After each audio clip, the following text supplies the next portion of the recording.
सन्मान्य सदस्य खाली बसा। मान्य मंत्री महोदयांनी जो प्रस्ताव सभागृहासमोर मांडलेला आहे त्याच्यात जे उल्लेख केलेला आहे तेवढंच एक्सपल्शन आपण या अधिवेशनात करू शकतो असा आपला निर्णय आहे। मी आता सभागृहासमोर सदर प्रस्ताव मतास टाकतो। अनुकूल असतील त्यांनी होय म्हणावे, प्रतिकूल असतील त्यांनी नाही म्हणावे। होयचे बहुमत आहे, होयचे बहुमत आहे।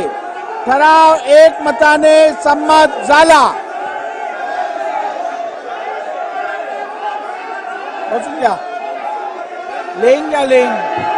कागदपत्रे सभागृहाच्या पटलावर ठेवणे। माननीय उपमुख्यमंत्री तथा वित्त व नियोजन मंत्री महोदय, मी आपल्या अनुमतीने कंपनी अधिनियम 2013च्या कलम 394 वस्तू व सेवा कर संस्था GSTN यांचा सन 2023-24 वार्षिक अहवाल सभागृहासमोर ठेवतो। अहवाल